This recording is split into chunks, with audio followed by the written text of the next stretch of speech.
আসসালামু আলাইকুম। Hello everyone, আশা করছি সবাই খুব ভালো আছেন। আলহামদুলিল্লাহ আমরাও খুব ভালো আছি।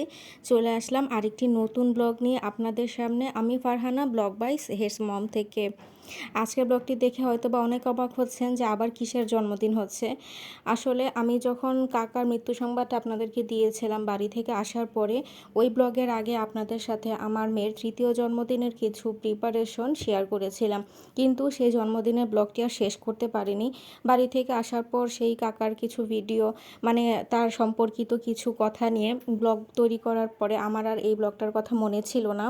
তো আজকে মোবাইল ঘাঁটছিলাম যে পুরনো কোনো ব্লগ রয়ে গেছে কিনা, কারণ রিসেন্ট ব্লগগুলো অনেক কিছুই জমে গেছে।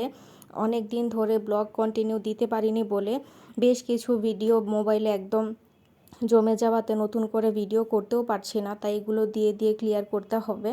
তো ওই জন্য খুঁজতে খুঁজতে দেখলাম যে হঠাৎ করে এই ব্লগটা রয়ে গেছে অনেক পিছনে। তো এরকম এত আগের ব্লগ আর একটাও নেই, সবই দেওয়া শেষ হয়ে গেছে। তাই ভাবলাম যে এই ব্লগটা শেষ করে তারপর রিসেন্ট ব্লগগুলো আপনাদের সাথে ধারাবাহিকভাবে শেয়ার করার চেষ্টা করব। তো এই জন্যই আর কি দেখেছিলেন যে আমার মেয়ের জন্মদিনের জন্য কিছু কেনাকাটা করেছিলাম, যেমন এই পার্টি স্প্রে, তারপর কিছু ক্যান্ডেল। তো ওগুলো দিয়েই কিন্তু সাজিয়েছি। আর এই যে যত রকমের প্লেট দেখতে পাচ্ছেন, মানে ওয়ান টাইম প্লেট, তারপর ডেকোরেশন আইটেম, এই সব কিছুই তো আমার আগের রাখা। সেটা আপনাদের সাথে যখন আমি ডেকোরেশনের জিনিসগুলো কেনার শেয়ার করেছিলাম সেই সময়ই বলেছি। তো এই আর কি সব কিছু নামিয়ে নিয়ে যতটুকু পেরেছি ওই জিনিসগুলোর মধ্যেই ডেকোরেশনটা আর কি কমপ্লিট করেছিলাম। আর মেহমানও তো তেমন কেউ ছিল না, শুধু আমার ফুপিরা ছিল আর জোহার ফুপি, জোহার দুই ভাই আসছিল। তো আমরা সবাই পারিবারিকভাবেই একদম ছোট করে এই জন্মদিনটা পালন করেছিলাম। আর বিকেলবেলা ওই যে মেলাতে গিয়েছিলাম, সেই ব্লগটা তো শেয়ার করেই ফেলেছি। তো এই আর কি, এর মধ্যে আবার জোহার পাপাও ফোন দিয়েছিল দেখার জন্য আমরা কি করছি, তো একটু ভিডিও করে দেখে নিলাম। তারপর আমরা কেক কাটবো, তো ওর ভাইরা পাশে দাঁড়িয়ে মোম জ্বালিয়ে দিচ্ছিল। তো স্পার্কলিং ক্যান্ডেলটা আমার মেয়েটা প্রথম প্রথম একটু ভয় পেত, এখন অভ্যস্ত হয়ে গেছে। তো ওর ভাইদের সাথে এবারের কেকটা কাটবে আব্বু আম্মু, আর তারপর ওর ফুপি, আমার ফুপিরা সবাই পাশাপাশি একই রুমে আমরা বসেছিলাম আর কি। আমিও কাছে যাইনি। তো ওর ভাইদেরকে বললাম যে তোমরাই ভাই বোনরা মিলে এবারের কেকটা কাটো, আমরা সবাই পাশে আছি। তো এই আর কি, ওরা কেকটা কাটলো, তারপর স্নো স্প্রে দিয়ে এই যে ভাই বোনরা সবাই মজা করছে। তারপর কেক কেটে আমি সবাইকে সার্ভ করে দেব। আর আমার আরেকটা দেবরও আসছিল আর কি, ওর ভিডিওটা হয়তো বা এখানে করা হয়নি, বা অফিস থেকে আসছিল তো, আর আমরা ঘুরতে বের হয়েছিলাম। আর এই দিনের যত রান্নাবান্না আর কি সেরকমভাবে অত আইটেম করা হয়নি, যেহেতু আমরা ঘরোয়াভাবে কয়েকজন মানুষ ছিলাম। আমার ফুপি বিরিয়ানি রান্না করে দিয়েছিল, কারণ তার হাতের এইসব স্পেশাল রান্না অনেক বেশি মজা হয়। সেটা আগেও বেশ কয়েকবার আমি বলেছি। বিশেষ করে চাইনিজ আইটেম, বিরিয়ানি, এই ধরনের জিনিসগুলো তিনি অনেক ভালো বানান। এবং বিভিন্ন ফাস্টফুড আইটেম, এগুলোও ফুপির খুব ভালো হয়। তো এই কারণে আমাদের যখনই কোনো স্পেশাল রান্নার প্রয়োজন পড়ে আমরা সে দায়িত্বটা ফুপির উপরই দিয়ে থাকি।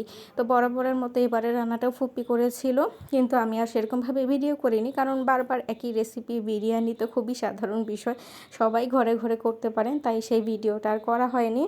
আর যেহেতু ভাগ্নেরা আসছিল, তারপরে এই যে জোহার ফুপ্পি আসছিল, সবার সাথে কথাবার্তা বলতে বলতেই দিনটা কোথায় কেটে গেছে।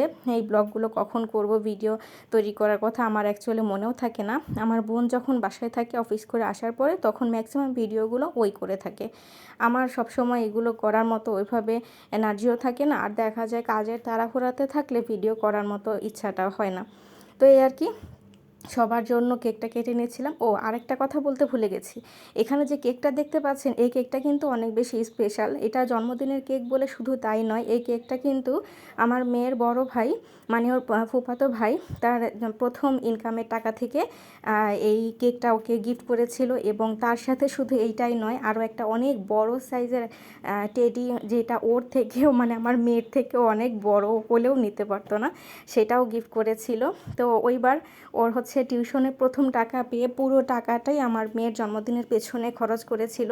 আমার কিন্তু এই জন্মদিনটা করার তেমন কোনো ইচ্ছা ছিল না, কিন্তু আমার ভাগ্নি ফোর্স করলো যে মামি, এবার আমি প্রথম টাকা পাচ্ছি, তাই আমি এবার আমার বোনের জন্য যেটা খুশি সেটাই কিনবো, বা ওর জন্য একটা কেক কিনে দেবো, আপনি এটাতে না করবেন না। তো এই জন্য আর কি ওই সব কিছু ম্যানেজ করে দিয়েছে এবং কেকটাও ও সাথে আসার সময় নিয়ে আসছে। শুধু আমি কোথায় অর্ডার করব সেটা দেখিয়ে দিয়েছিলাম আর কি, পেজটায় আমি অর্ডার করে দিয়েছি আর ও কালেক্ট করে বাসায় নিয়ে আসছে। আর এই যে আমার যে দেবরের কথা বললাম, ও কিন্তু চলে আসছে। এই যে ওর ভিডিওটাও ছিল, আমার মনেই ছিল না যেহেতু আমি ভিডিও করিনি। তো আমার বোন দেখলাম যে না, সবাইকেই টুকটাক ভিডিওতে রেখেছি, একটু করে হলেও সবাইকে দেখা যাচ্ছে। আসলে এই ছোটোখাটো জিনিসগুলো স্মৃতি হিসেবে থাকে, পরে কোনো একটা সময় বসে বসে যখন দেখি তখন ভালো লাগে। কখন কি এসেছিল, কার সাথে কোথায় দেখা হয়েছিল, কোন দিন কি কি ঘটেছে, এই জিনিসগুলো কিন্তু সবসময় মনে থাকে না। যেমন এই দেখেন, আমি কিন্তু মনে করতে পারছি না যে আমার দেবর আগে এসেছিল নাকি পরে। তো এই ভিডিওটা দেখে এখন মনে পড়েছে অনেক আগের কথা, প্রায় 2 বছর আগেকার এটা ব্লগ বা হচ্ছে জন্মদিনটা। আমার মেয়ের তো বর্তমানে 5+, আর এটা হচ্ছে ওর 3য় জন্মদিন। তাহলে বুঝতেই পারছেন কতটা আগের ব্লগ। ভিডিওগুলো যখন করেছিলাম তখন আমার সেভাবে চ্যানেলে ভিডিও দেওয়া হতো না, খুবই একদমই সীমিত আকারে দিতাম, যে কারণে তখন আর সাথে সাথে আপলোড করা হয়নি বলেই এত আগের ব্লগ রয়ে গেছে। তো এই যে এখানে হচ্ছে আমার ফুপি রান্না করে বিরিয়ানিটা একদম খেতে বসে গেছি, তখন হঠাৎ করে মনে পড়াতে একটুখানি তুলে রেখেছিলাম আপনাদেরকে দেখানোর জন্য। খেতে কিন্তু খুবই মজা হয়েছিল। আর ওর ফুপিরা সবাই খাওয়া দাওয়া করে থাকতে বলেছিলাম, কিন্তু থাকলেও না, আমার ভাগ্নেদের সকালবেলা আবার কোচিং আছে, প্লাস আমার বড় ভাগ্নেরও সকালবেলা টিউশন ছিল, নিজের কোচিং ছিল। তো এই কারণে ওরা রাত করে হলেও সবাই চলে গেল, প্রায় 10টার মতো বাজছিল, তখন সবাই খেয়ে দিয়ে চলে গেছে বাসায়।